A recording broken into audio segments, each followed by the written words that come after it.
Bom, então, Beleza.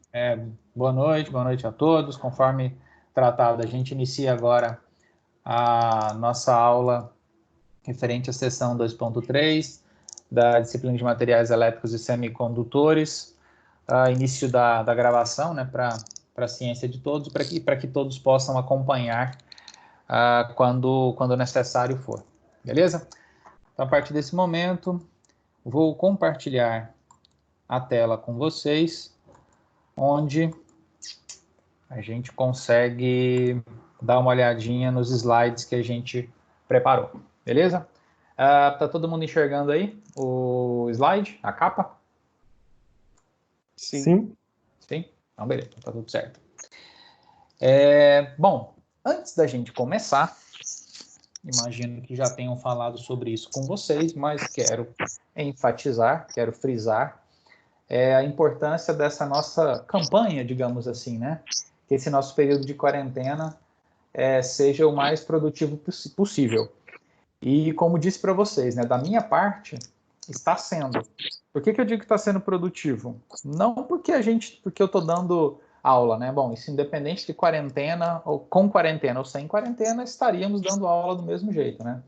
Mas está sendo muito interessante porque aí, como eu disse para vocês, é uma novidade, né? Esse tipo de aula remoto eu nunca tinha feito, então está sendo um aprendizado, e aprendizado, pelo menos para mim, é sempre muito produtivo, tá? Então espero que a gente aproveite realmente, e aí que isso seja produtivo dessa forma, não só para mim, mas que seja produtivo também para vocês, em especial para vocês, né? A gente está aqui todos, né, para realmente aproveitarem.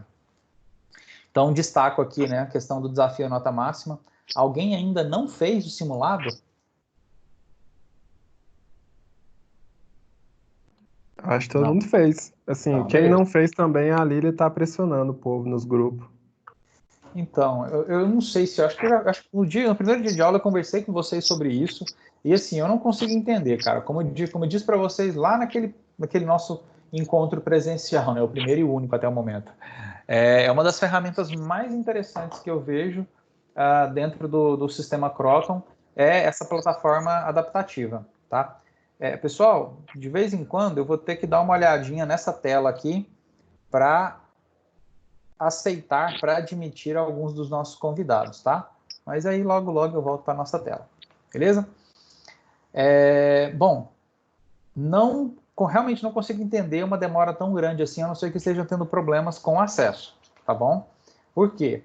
Porque o desafio nota máxima, além de ser, né, extremamente interessante por uma questão de, como é que eu vou dizer, de conseguir enxergar lacunas que muitas vezes nem a gente mesmo percebe na nossa formação, ele compõe nota de todas as disciplinas. Então, assim, não tem como ele ser mais interessante. O segundo tópico, claro, né, o estudo dirigido, que também tem pontuação dentro da nossa composição das disciplinas. E detalhe, não sei se tenho certeza, né, que a professora Lilian já falou isso com vocês, mas gostaria de lembrá-los que o estudo dirigido ele é um componente curricular obrigatório. Então, se por algum motivo você esqueceu de fazer, por algum motivo você reprovou em estudo dirigido, que por mais que pareça estranho, tem gente que consegue, você não termina, tá? Não tem recuperação, não tem RDR, não tem tutoria de estudo dirigido. E aí vou contar um caos para vocês. Eu já vi alguns alunos ficarem 6 meses a mais na faculdade, com todas as disciplinas concluídas, porque faltava fazer o estudo dirigido. Então, o que eu quero dizer? Não deixem de fazer, não percam tempo relegando digamos assim, ao último do último minuto a realização do estudo dirigido. Muito pelo contrário, faz rápido, mata logo a história, enfim. E outra coisa extremamente importante, o terceiro item que nos diz respeito diretamente, é, obviamente, realizar as atividades das unidades 1 e 2, que, inclusive, faz parte do nosso pacote de atividades, né? Então, uma das telas que eu estava olhando agora mesmo, não sei se vocês repararam, mas antes de eu abrir o slide, era acompanhando exatamente o desempenho de vocês na realização das atividades. E, para minha surpresa, tem alguns alunos que não fizeram nada ainda. Não fizeram nada, nenhuma das atividades, nenhuma das questões de cada uma das sessões. Então, fica muito complicado, vamos ser bem sinceros, né? Fica muito complicado a gente conseguir conduzir as atividades acadêmicas se a gente não se empenha um pouquinho, tá? Então, sugiro, recomendo fortemente que a gente estabeleça uma rotina de atividades. Eu sei que cada um tem a sua rotina, mas que inclua nessas rotinas a realização dessas atividades. Em especial das atividades das disciplinas, porque elas valem pontuação para a composição da nota. Então, assim, todos esses 3 itens, claro, todos eles compõem a nossa nota final, pensando, né, nesse quesito nota. Mas, para mim, essa questão das atividades das unidades 1 e 2, ela é extremamente importante para a nossa disciplina, porque é onde a gente vai conseguir sedimentar um pouquinho do que a gente vai discutir aqui, tá? Então, essa meta aqui, esse prazo aqui de 10 de abril, é para que a gente já esteja com 100% finalizado das unidades 1 e 2 das atividades, tanto diagnóstica quanto atividades de aprendizagem. Por quê? Porque isso é muito importante, não só para a nota, não só para a composição, né, das atividades do ambiente virtual, mas principalmente para a gente saber se o que a gente está discutindo aqui, se as videoaulas, se a leitura do capítulo, se isso está dando certo, ou se a gente precisa recorrer a outras estratégias, porque esse é um outro pedido que eu quero fazer a vocês também. Como disse já no início, como é uma novidade para todos essas aulas remotas, eu acho que a gente tem sempre que avaliar. E eu estou a cada aula fazendo uma autoavaliação, mas peço também a contribuição de vocês. Poxa, a aula não foi legal não, professor. A gente precisa de isso e aquilo, porque outro professor fez assim e ficou melhor. Bom, essa disciplina que é teórica, seria muito bacana se a gente fizesse desse outro jeito, dessa outra forma. Tá? Então, esse feedback é muito importante. Se a gente não quiser fazer isso sei lá, no final da aula, quiser fazer isso no privado, me mandar mensagem no privado ou mesmo no grupo, não tem problema, fica à vontade. Mas é muito importante a gente ter esse feedback de vocês para saber como as coisas estão caminhando. Por quê? Porque à medida que a gente precisar, a gente vai alterando, a gente vai fazendo diferente. Beleza? Em relação a essa nossa quarentena produtiva, alguém está tendo algum problema com algum acesso? Alguém está tendo alguma dificuldade em relação a esses sistemas, em relação ao desenvolvimento dessas atividades? Ou está tudo tranquilo?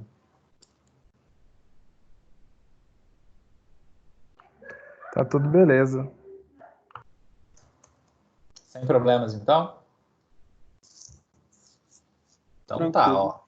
Vou considerar, daqui a pouquinho eu vou checar se cada um dos 4 que esteve nessa aula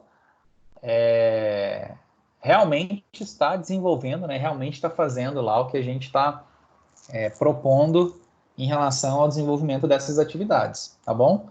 Não Ixi, eu acho que eu deixem... me incluo aí no que não fez. Se eu não me engano, eu acho que eu não fiz. Caramba, Bruno, você estava em Marte? O que foi? O que aconteceu? Não, foi desleixo mesmo, tem desculpa não. Não, então tá bom.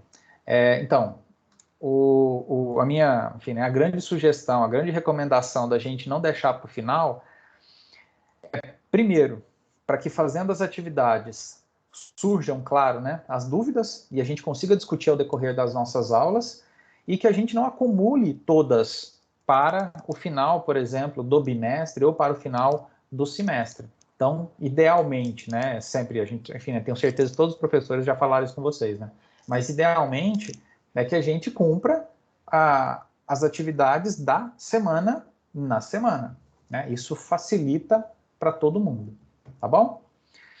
Bom, beleza então. Então, tratado sobre a nossa quarentena produtiva, conto aí com a colaboração, né, com o empenho, com a participação de todos vocês no desenvolvimento dessas atividades e a gente então inicia a nossa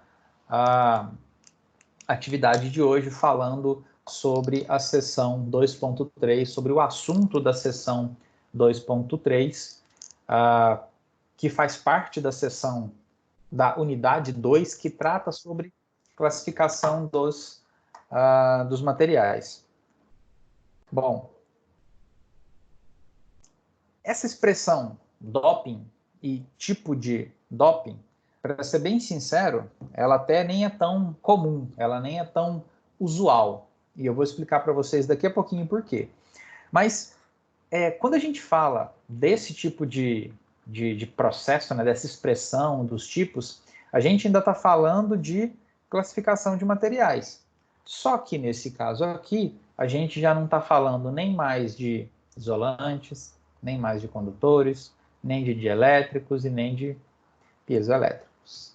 Na verdade, o nosso foco nesta sessão é conhecer um pouquinho das principais características, dos tipos e das aplicações dos processos de, essa palavrinha aqui é mais comum, tá? Dos processos de dopagem de um material semicondutor.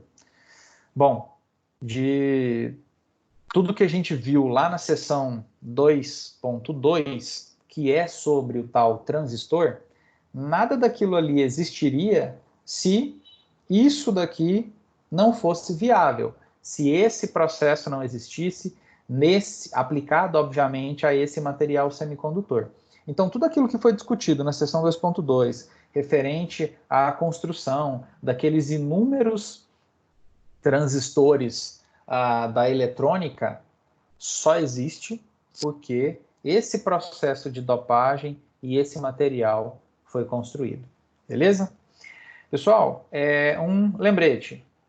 A qualquer momento, se precisarem, quando quiserem, só abrir o microfone e falar, a gente para e discute, é um grande bate-papo, tá bom? Como disse, até porque é uma disciplina com conceitos, né, com uma série de informações, e com uma série de informações novas, não é o caso dessa daqui, mas, por exemplo, lá da seção 2.1, você tem uma série de tratativas que foram abordadas lá, uma série de assuntos que não são assuntos clássicos, que são inclusive assuntos recentes. Então fiquem à vontade, estou à disposição para qualquer momento que a gente quiser precisar discutir qualquer intervenção de vocês, tá bom? Fiquem à vontade. Beleza? Então tá bom. Caramba, acabei de já ver um erro aqui, mas tudo bem. A gente falou desse processo de dopagem, né, que o grande objetivo da aula é conhecer um pouquinho desse processo, mas antes de a gente falar do processo em si, a gente precisa dizer o seguinte: esses tais materiais semicondutores, eles são encontrados na natureza no que a gente chama de estado natural, que a gente vai chamar de material, não é matéria, tá, pessoal? É material intrínseco. Esse tal material semicondutor, apesar dele ser denominado material semicondutor, ele, no seu estado natural, ele ainda não tem as características semicondutoras necessárias à construção, à fabricação de elementos de dispositivos semicondutores, como, por exemplo, os diodos, como, por exemplo, os transistores, tá bom? Então, o semicondutor que a gente encontra na natureza, ele ainda não está pronto. Eu preciso ainda, digamos, dar uma melhoradinha, tá bom?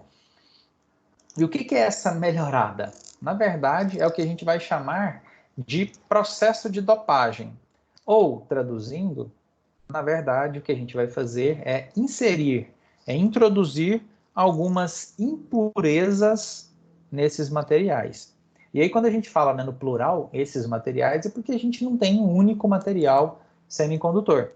Tem um que é clássico, né? Tem um que é o mais falado, mas existem mais de um material semicondutor. Beleza? Depois que a gente fizer isso, depois que a gente fizer essa tal de dopagem, o resultado é a obtenção de materiais semicondutores. A gente vai colocar uma outra palavrinha, né? Ele vai deixar de ser intrínseco, porque esse daqui é o semicondutor puro, e vai passar a ser um semicondutor extrínseco, e aí do tipo P ou do tipo N. E aí, onde é que a gente já viu essa expressãozinha, tipo P e tipo N? Lá na construção do diodo, lá na construção do transistor, como eu acabei de dizer para vocês, não existe diodo sem material semicondutor dopado, sem material semicondutor extrínseco. Por quê? Porque eu construo diodo e transistores com material tipo P e material tipo N. Certo? Beleza? Tranquilo? Normalmente, os nossos materiais semicondutores, os clássicos, digamos assim, os mais falados, os mais abordados, são o silício e o germânio. E, normalmente, esses materiais, tanto o silício quanto o germânio, são encontrados na natureza com cargas equilibradas. Como assim cargas equilibradas? A concentração de cargas positivas é igual à concentração de cargas negativas, ou seja, não tem nada de diferente em relação a outros elementos químicos. Bom, então, quando eu olho para um semicondutor intrínseco, silício, por exemplo, germânio, por exemplo, ou seja, ele no seu formato puro, eu tenho cargas positivas, que são os tais prótons, e eu tenho cargas negativas, que são os tais elétrons, em quantidade equilibrada. Ou seja, eu tenho um átomo neutro. O processo de dopagem é quando a gente pega esse semicondutor intrínseco e insere uma impureza para controlar as características elétricas. Lembra que a gente acabou de dizer que ele ainda não está pronto? Bom, ele não está pronto para quê? Ele não está pronto para construir o diodo, ele não está pronto para construir o transistor. E o que eu preciso para fazer com que ele esteja pronto? Eu preciso, na verdade, dar uma melhorada nas características elétricas desse semicondutor. E o melhorar significa ajustar de acordo com a minha necessidade para construir um diodo, um transistor, independente de qual elemento for.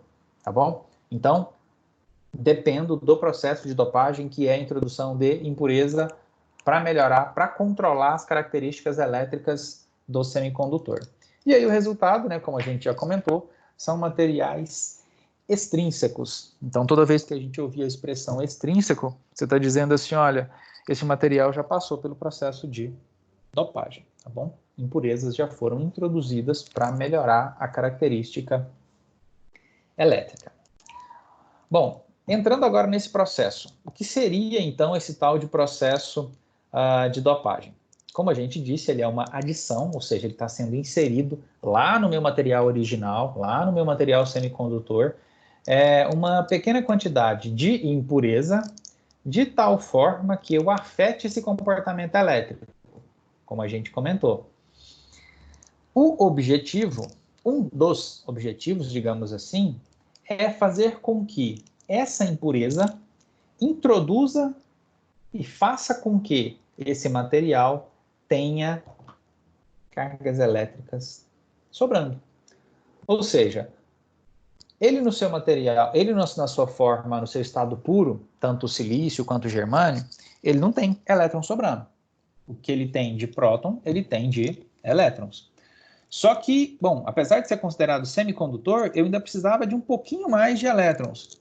Então, o processo de dopagem é inserir uma impureza e, neste nosso caso, que a gente acabou de comentar, é inserir impurezas que garantam que ele tenha mais elétrons do que prótons, ou seja, que ele tenha carga elétrica negativa, tá bom?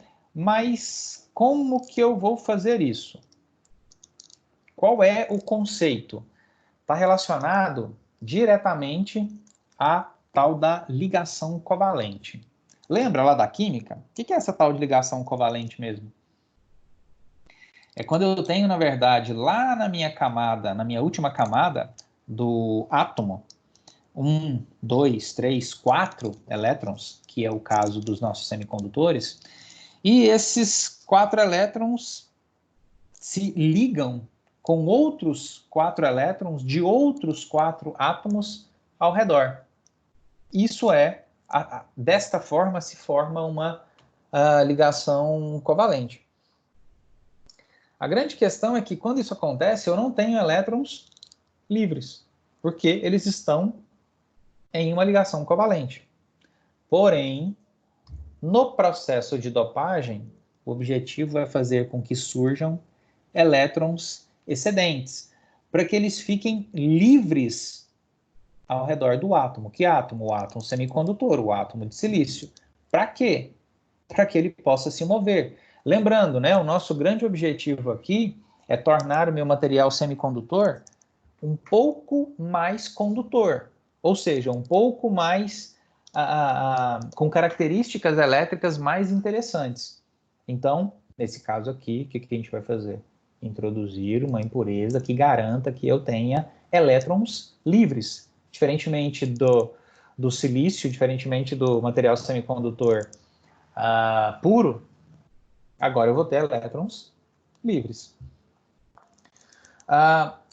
E aí, como a gente já comentou, né, vale lembrar aqui que o átomo de carbono, que assim como o silício e o germânio, eles possuem 4 elétrons na camada mais externa. E esses 4 elétrons formam aquelas ligações covalentes que eu comentei, ligações covalentes, né, perfeitas com os seus 4 átomos vizinhos, formando o que a gente chama de reticulado.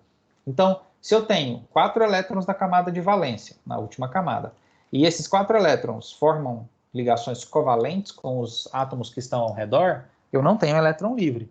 Então, a ideia de dopar é inserir elétrons livres, é garantir que exista elétrons livres. Bom, isso aqui foi o que a gente acabou de falar, né? Já falamos desse processo da dopagem em si. E aí, isso aqui tem um termo interessante, que agora começa a ficar interessante. Essas impurezas que a gente vai introduzir, na verdade, são outros átomos. Átomos de outros tipos, outros elementos químicos. Essas impurezas, nesse caso aqui, são chamadas de impurezas doadoras. E esse material obtido é um semicondutor do tipo N. Então, recapitulando, eu estou dizendo assim, olha, eu preciso introduzir uma impureza que ela me garanta que eu tenha elétrons livres. Significa que eu preciso introduzir uma impureza que tenha mais do que 4 elétrons na camada de valência. Porque assim que eu fizer isso, um desses elétrons vai ficar livre. E eu tendo mais elétrons do que prótons, eu posso dizer que esse meu material é um material semicondutor extrínseco do tipo N. E esse N aqui literalmente faz menção à carga negativa, certo? Essa dopagem, quando a gente pensa no silício como material semicondutor, normalmente é feito por um desses 3 tipos de elementos, por um desses 3 elementos. Ou fósforo, ou arsênio, ou o antimônio. Por que são desses 3? Porque esses 3 elementos têm 5 elétrons na camada de valência. Ou seja, um a mais que o átomo de silício. Resultando naquilo que a gente já disse, né? Teremos elétrons livres. Então, se a gente olha para uma representaçãozinha como essa daqui, é dizer assim, olha, nesta configuração, nesse reticulado, essas linhas aqui, ó, em azul, lilás, sei lá, por essa, representam as nossas ligações covalentes. Então, eu tenho um átomo aqui e outro átomo aqui, e aqui eu tenho uma ligação covalente. Como eu tenho 4 átomos ao redor, ou seja, na última camada, na camada de valência, eu formo um reticulado bem estruturado com todos os meus átomos de silício com 4 ligações covalentes entre si. Só que a proposta agora é fazer o seguinte, tira esse átomo aqui, tira esse átomo de silício e insere, introduz e dopa esse material com outro elemento químico, por exemplo, fósforo. Só que esse tal fósforo, ele não tem 4 elétrons na camada de valência. Ele tem 5. Então, os 4 elétrons da camada de valência do fósforo vão reestruturar as ligações covalentes existentes. Então, as 4 ligações covalentes que eu tinha aqui vão permanecer existindo, mesmo com o fósforo. Mas a questão é, esse fósforo não tinha 5? 4 estão dentro de ligações covalentes. E aí, essas ligações covalentes fazem com que esses elétrons não se desloquem, não se movimentem. E o que a gente quer? A gente quer que esse material semicondutor, que é um material que, na verdade, não é nem tão bom condutor, mas também não é isolante, que ele tem umas características elétricas capazes de, por exemplo, conduzir corrente elétrica quando requisitado for. E como que eu garanto que um material conduz corrente elétrica? Garantindo que ele tenha elétrons disponíveis, garantindo que ele tenha elétrons livres. Então, esse material tipo N que a gente falou, esse semicondutor extrínseco de silício do tipo N, tem esse jeitão, tem essa característica de ter na sua estrutura átomos de fósforo, ou de arsênio, ou de antimônio, para garantir que esse elétron livre aqui esteja lá sempre dando bobeira. É claro, não é 1 para 1, né? Não é um silício para um fósforo, é uma quantidade bem menor. Mas isso já garante, isso já possibilita, já viabiliza a passagem de corrente elétrica por esse material. Lembrando, né? Corrente elétrica é o deslocamento uniforme, é o fluxo de elétrons se movimentando em um determinado material, se movimentando de maneira ordenada, né? Lembrando, os elétrons eles estão sempre em movimento, porém, normalmente em movimento aleatório. Quando eles se ordenam por meio de uma diferença de potencial, bom, aí sim eu tenho corrente elétrica. E vocês vão observar que tudo que acontece na eletrônica é baseado ou em corrente ou em tensão, tá bom? Então, quando a gente pensa em dispositivos eletrônicos que só são viáveis, né, só são possíveis, só existem hoje, e aí como tenho certeza que vocês perceberam lá na seção 2.2, por causa dos transistores e, consequentemente, por causa dos materiais semicondutores, isso daqui é o que viabiliza todo esse modo da sociedade atual existir, tá? Pode parecer assim uma megalomaníaco, né? Mas eu gosto muito de puxar a sardinha para o nosso lado e nesse aspecto não tem muito erro não. É um tiro bem certeiro. Faz o seguinte, tenta imaginar a nossa sociedade hoje sem um transistor. Bom, para pensar nisso, é só pensar assim, ó, todos os sistemas eletrônicos que a gente tem hoje, independente se é eletrônica analógica ou digital, depende de um transistor. Depende de um circuito integrado que tem um monte de transistor dentro. Depende de um processador que tem um monte de transistor dentro. Depende de uma memória que tem um monte... Enfim, a nossa sociedade, de maneira geral, seria parecida com o que a gente tem hoje? Pensa o seguinte, pensa a quarentena sem o seu tablet, sem o seu smartphone, sem o seu computador, sem a sua Smart TV. Complicado, né? Pois é. Só existe tudo isso daí no formato atual, porque isso daqui foi feito, porque isso daqui existe. Porque sem material semicondutor do tipo N, não tem diodo, não tem transistor, tá bom? Então, quero que vocês enxerguem a relevância e a importância disso daqui, tá? Não é nada tão simples e tão banal, não. Trouxe uma grande revolução para a sociedade. Beleza? Pessoal, alguma dúvida sobre isso aqui? Acho que não, né? Bem tranquilo, né? Bem claro, né? É que vocês estão muito silenciosos, aí eu estou preocupado se o pessoal já dormiu ou não. Tem que ainda tá cedo, né? Tranquilo. Mas enfim, posso continuar? Tranquilo, né? Beleza. Bom, a única questão é que a gente precisa não só de um material semicondutor extrínseco do tipo N, mas também de um outro tipo de semicondutor extrínseco.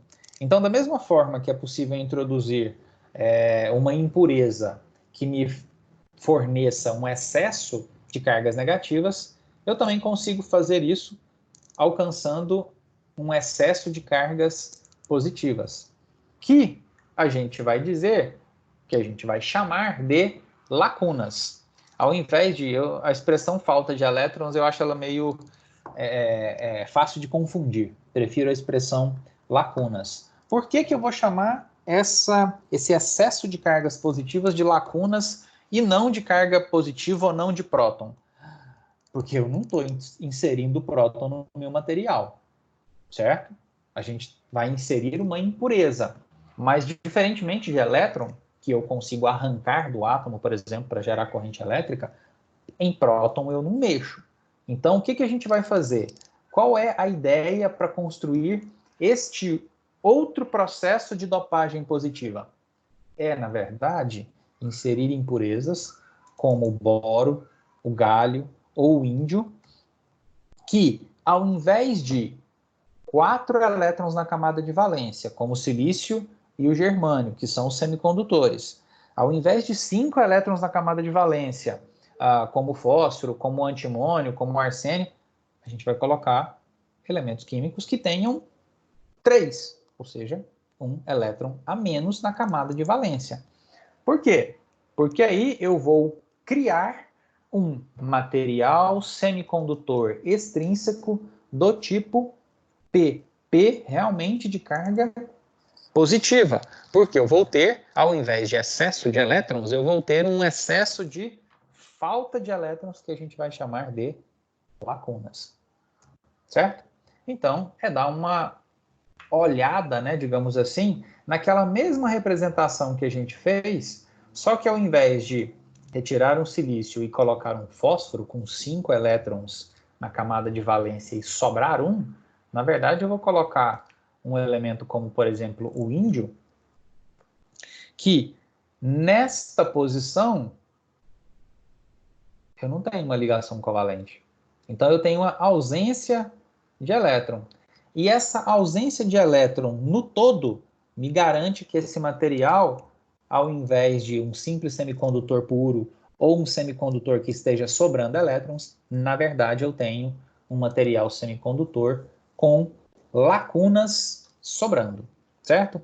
Então, lá no início, né, do nosso bate-papo aqui hoje, lembra que a gente falou sobre 2 tipos de materiais?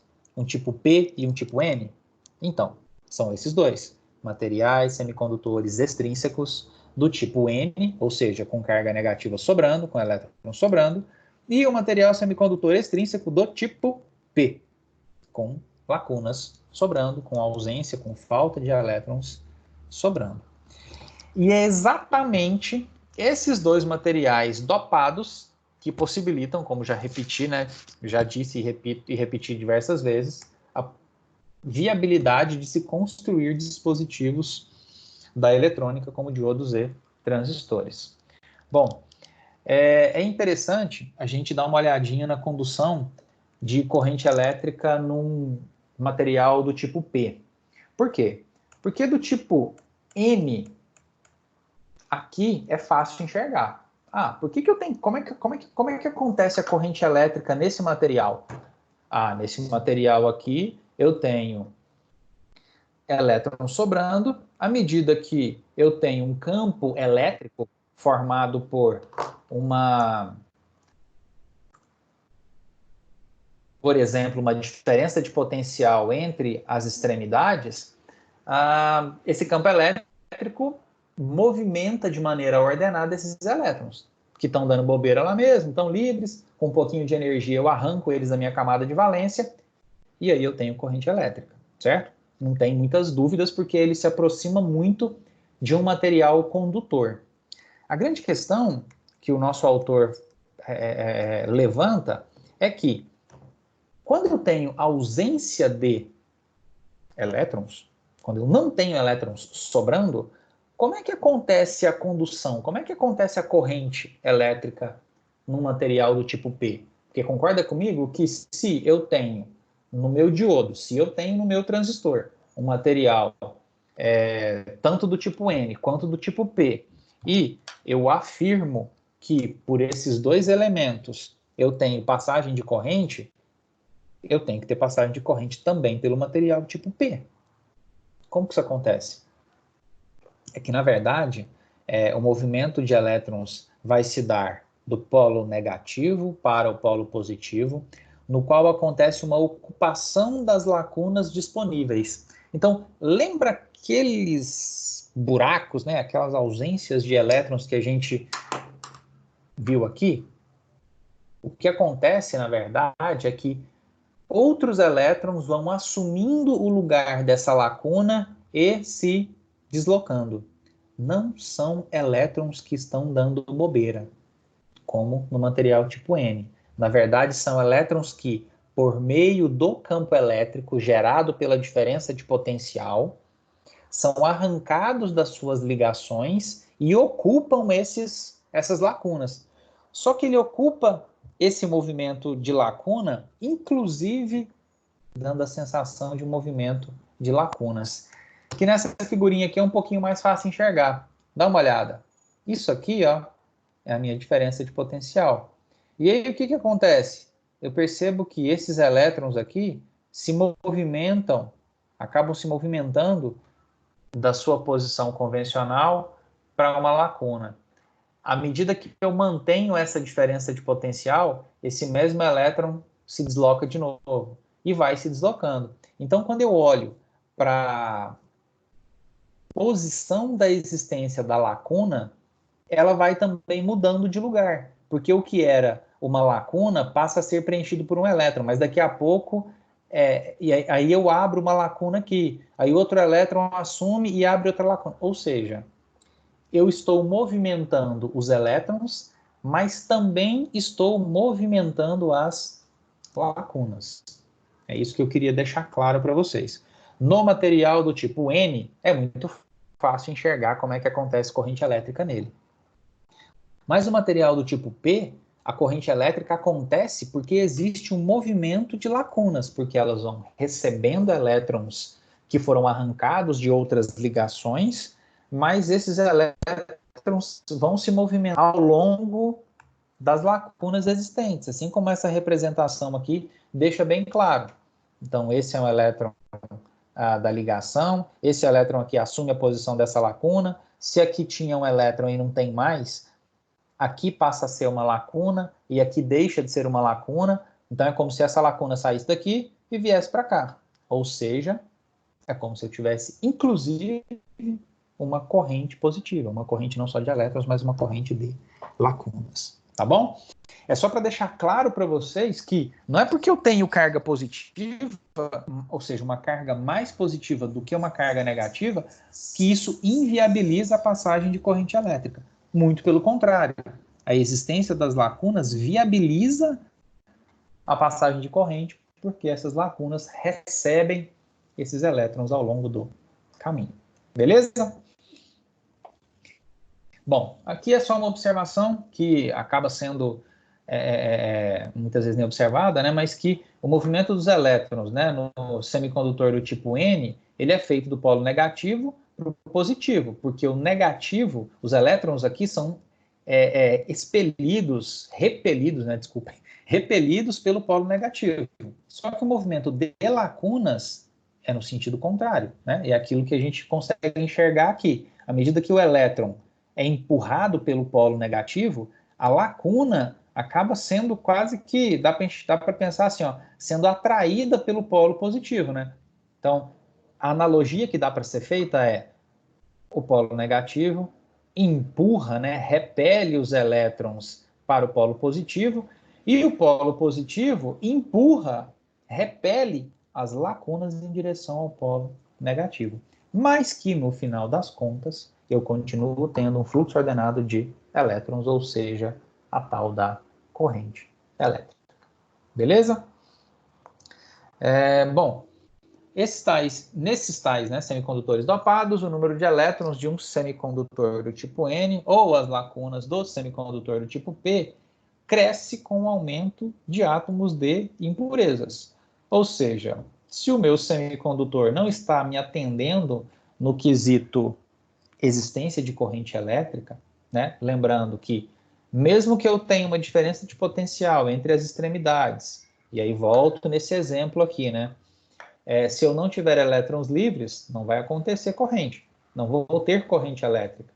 Então, o que a gente está dizendo aqui, frisando, é que à medida que eu aumento a quantidade dessas impurezas, eu aumento a possibilidade de corrente elétrica. Bom? E aí, né, como consequência, como a gente acabou de dizer, com o aumento de portadores de carga, com o aumento de elétrons de lacunas, eu também aumento a condutividade do material. E é claro, né, essa alteração ela é uma alteração que é realizada durante a fabricação do dispositivo. Todo esse processo de dopagem é durante a fabricação do dispositivo. E como a gente já frisou, né, é exatamente essa característica que possibilita que esses tais materiais semicondutores sejam usados para fabricar, para compor os nossos dispositivos eletrônicos mais importantes. Tá? Ah, mas o diodo não é tão importante assim. Concordo, não é tão importante hoje, né? Se a gente pensar no diodo como um dispositivo, como um elemento discreto. O transistor pode ser que não. Mas esse carinha aqui, esse é. Porque quando a gente usa a expressão circuito integrado, a gente está dizendo que eu estou falando de qualquer dispositivo que esteja encapsulado e que use materiais semicondutores. E esses materiais semicondutores são esses que a gente acabou de construir. O tipo P e o tipo N. Por quê? Porque, na verdade, eu não tenho aqui dentro transistores discretos. Mas, como vocês viram lá na seção 2.2, mas, na verdade, o que você tem ali dentro são milhões de transistores, porém, todos eles integrados, tá bom? Beleza. Enfim, né? Bem óbvio isso, né? Mas esses tais dispositivos, esses tais materiais também são utilizados, claro, em dispositivos optoeletrônicos, nos fotodetectores, nos LEDs, em lasers, semicondutores, ou seja, todo dispositivo que é baseado em semicondutor não é em semicondutor na sua forma natural, é em semicondutor extrínseco, seja ele do tipo P, seja ele do tipo N, com maior intensidade de dopagem ou com menor intensidade de dopagem, aí vai depender do que está sendo construído. Mas todos os dispositivos são baseados em materiais semicondutores extrínsecos.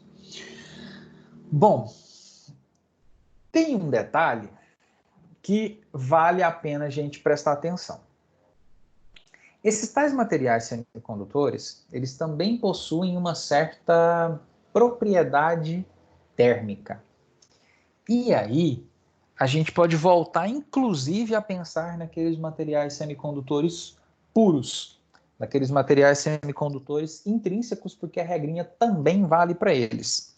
A gente precisava caminhar um pouquinho para eu deixar isso aqui claro para vocês. E o que é essa tal de propriedade térmica desses materiais semicondutores? É que toda vez que eu aumento a temperatura desse meu material, eu aumento também a energia térmica do elétron da camada de valência. E qual é o resultado disso?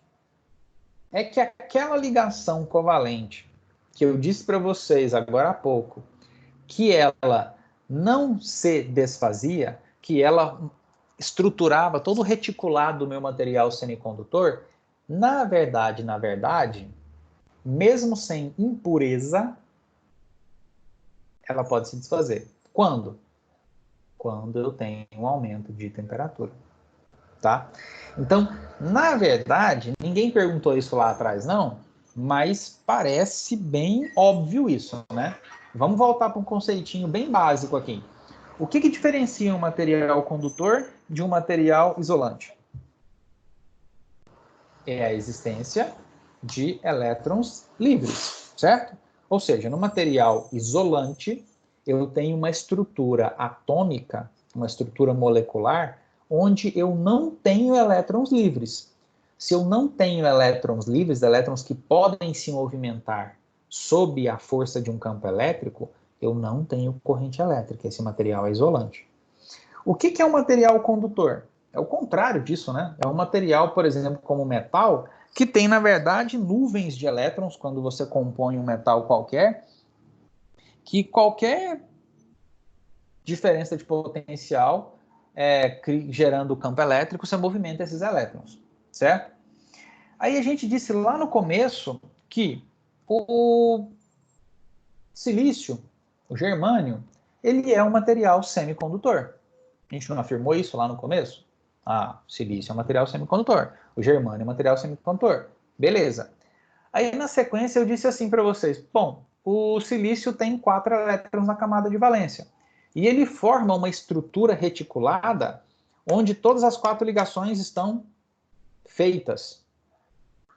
No momento que eu digo que ele é um semicondutor, ou seja, que ele conduz mais ou menos a corrente elétrica, e depois eu afirmo que ele tem todos os seus 4 elétrons da camada de valência envolvidos em ligações covalentes com os seus átomos adjacentes, isso é uma contradição. Por quê? Porque como é que eu digo que ele é semicondutor e eu digo que ele não tem elétron livre? Na verdade, mesmo um material semicondutor puro, ele é capaz de conduzir corrente elétrica, porque quando submetido a uma determinada temperatura, e não é uma temperatura alta, é uma temperatura ambiente, digamos assim, 25 graus, ele consegue que alguns dos seus elétrons, mesmo em ligações covalentes, sejam arrancados dessa ligação covalente e existindo no material este elétron, fazendo com que exista nesse material esses elétrons livres. Ah, mas então para que eu preciso dopar? Porque esta quantidade destes elétrons livres ela é insuficiente para que eu tenha a propriedade elétrica necessária para construir o diodo, necessária para construir o transistor, certo? Então, espero que vocês tenham entendido que, quando eu falo que o material semicondutor puro, ele é semicondutor, bom, se eu estou chamando ele de semicondutor é porque ele tem que conduzir alguma coisa. Mas se eu digo que ele tem 4 elétrons na camada de valência, que ele realiza 4 ligações covalentes, essas informações são contraditórias. É que, na verdade, essas 4 ligações covalentes podem ser desfeitas mesmo sem o processo de dopagem, somente com o aumento de temperatura. Aí sim faz sentido dizer que esse material é semicondutor. Beleza? Entenderam a ideia? Entendendo o silêncio como sim, tá? Então, descrevendo isso que a gente, conversou aqui um pouquinho, cada ligação covalente, então, que é desfeita por esse processo térmico, acaba proporcionando a geração de um par elétron-lacuna, né? Ou seja, eu tenho a formação de uma lacuna porque um elétron foi arrancado da camada de valência. Que a gente acabou de explicar. E essa daqui é uma representaçãozinha, digamos assim, que inclusive está no nosso livro-texto, desse processo de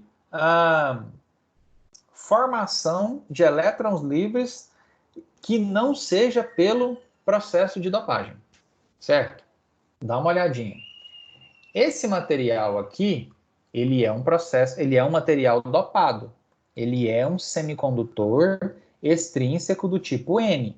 Ah, como você sabe que ele é extrínseco do tipo N? Porque tem um fósforo aqui. Se tem um fósforo aqui, eu estou enxergando que tem um elétron sobrando. Porque aqui é uma ligação covalente, aqui é outra ligação covalente, aqui outra e aqui outra. Certo? Bom, beleza. Então, eu diria que nesta região eu tenho um elétron livre. Só que, na verdade, se este meu material estiver dentro de uma temperatura, digamos assim, não muito fria, né? Vamos pensar aqui em temperatura ambiente, entre 20 e 25 graus, esse elétron aqui pode sair também dessa ligação covalente. Então, na verdade, eu não tenho só esse elétron aqui sobrando, só esse elétron aqui dando bobeira, só esse elétron que pode ser arrancado, que quer dizer, que já está fora de uma ligação covalente. Na verdade, eu posso ter este outro elétron aqui que foi arrancado da sua ligação covalente, eu tenho esse outro elétron aqui que também foi arrancado da ligação covalente, mas olhando bem lá para o nosso átomo, por que isso acontece mesmo? Alguma ideia? O que é aquecer um átomo? O que é aquecer o material? Você fazer as moléculas dele vibrarem? Isso. É fornecer energia, né? E, na verdade, é como se eu estivesse convertendo energia térmica, o aquecimento, em energia cinética. Qual energia cinética? Energia de movimento dos elétrons. E alguns deles, não são todos, tá? Pessoal, eu não estou dizendo que todos os elétrons da camada de valência de todos os átomos de silício vão ser arrancados. Não, não é isso. A gente está dizendo que alguns, literalmente uma proporção pequena. Por meio deste aumento de temperatura, esses elétrons se movimentam com maior intensidade e acabam saindo, acabam se deslocando, acabam, digamos assim, se desprendendo, desfazendo essa ligação covalente. Bom, e isso é bom ou isso é ruim? Na verdade, essa é uma característica intrínseca, né? Uma característica do próprio material. E é por isso que o silício é semicondutor. Porque se a gente pensar bem, como a gente disse agora há pouco, o carbono também tem 4 elétrons na camada de valência. E você sabe quem que é carbono? Quem é constituído de carbono? O diamante. E aí? O diamante conduz? Conduz? É considerado um semicondutor? Não. Por que ele não é considerado um semicondutor? Porque isso daqui não acontece nem em sonho com diamante. Porque a estrutura cristalina do diamante, ela é tão mais forte, tão mais amarrada, tão mais arraigada, que eu posso aquecer o tanto que for que esse bichinho aqui não sai. Beleza? Então, o que eu quero dizer com isso daqui?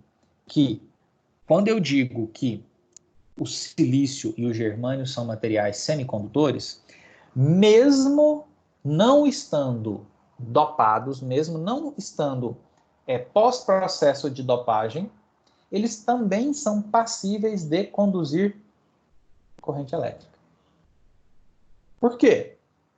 Porque em temperatura ambiente, digamos assim, esta temperatura possibilita, viabiliza essa quebra, digamos assim, da ligação covalente, disponibilizando para o material elétrons livres. E se eu tenho elétron livre, submetido a uma diferença de potencial, tenho a formação de um campo elétrico e, consequentemente, eu tenho a movimentação desses elétrons que estão por aí dando bobeira, certo?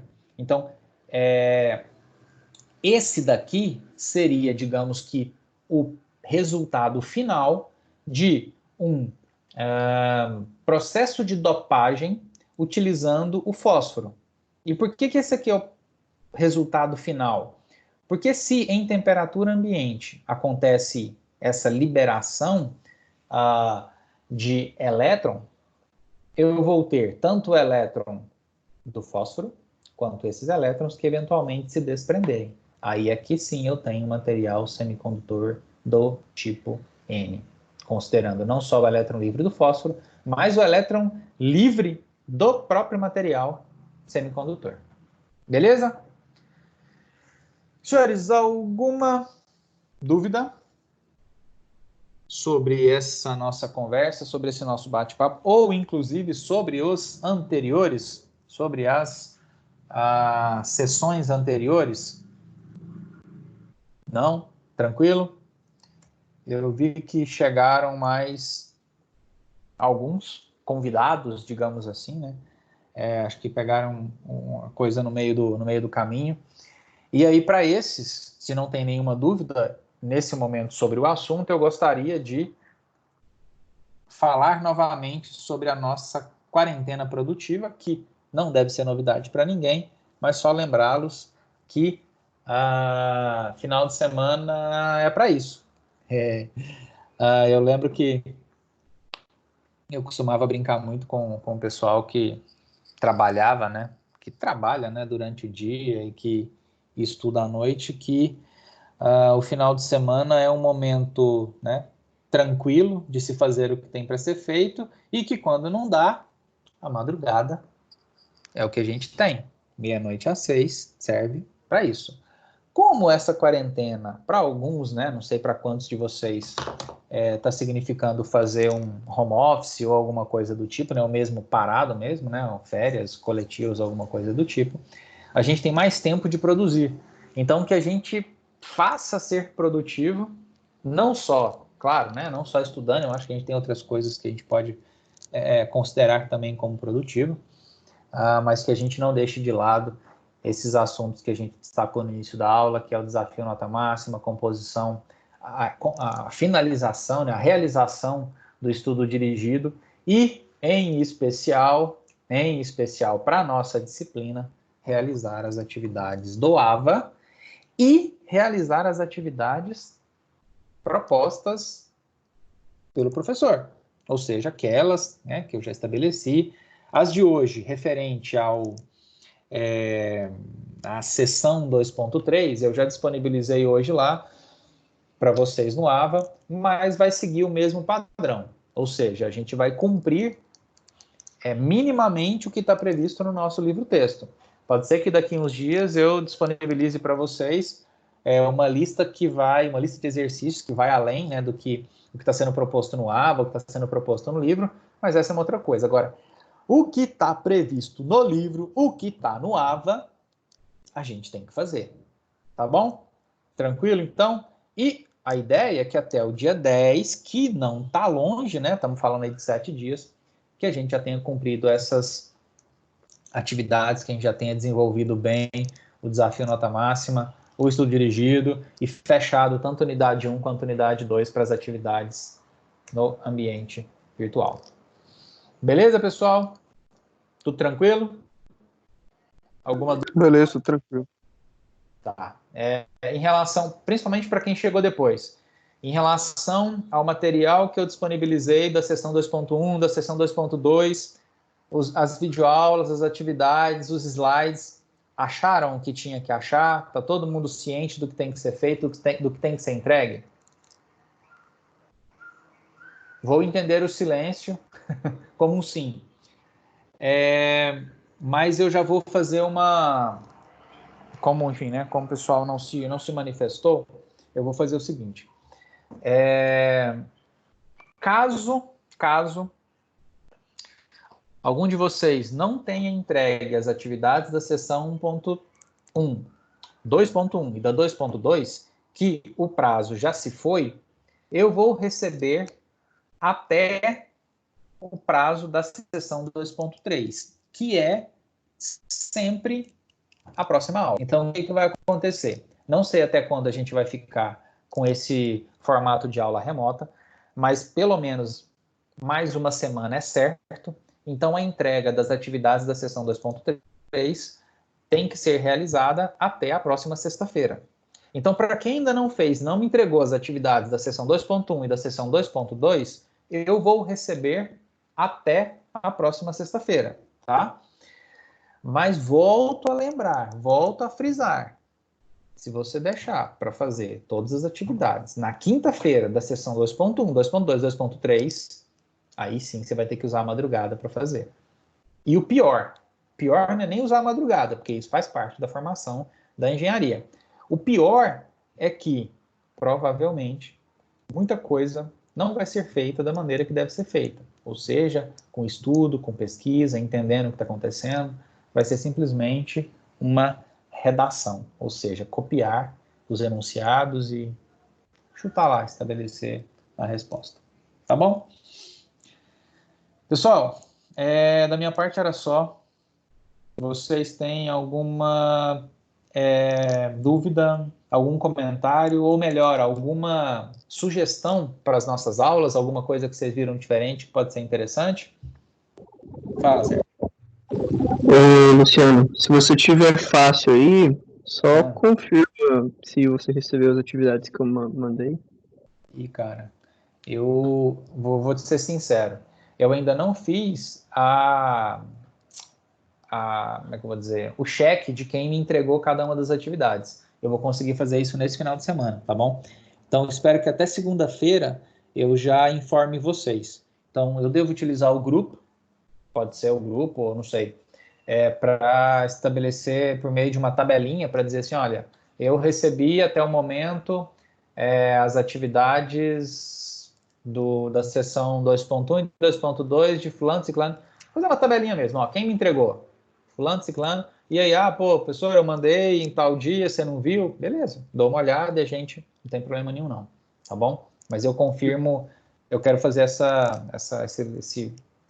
consolidação, né, do que eu recebi nesse final de semana. Beleza? De boa. Então, tá bom. Pessoal, e aí, tudo tranquilo? Podemos terminar? Mais alguma coisa? Não? Tá tranquilo. Então tá bom, então tá bom. Tudo tranquilo. Se lembrarem de alguma coisa, né, nos próximos dias, do que pode agregar à nossa aula, para fazê-la, né, um pouco melhor, mais interessante, mas enfim, estou à disposição, sou todo ouvidos. Beleza? Então tá bom. Pessoal, muito obrigado, boa noite a todos, bom final de semana. Até. Obrigadão, boa noite, até. Valeu, valeu.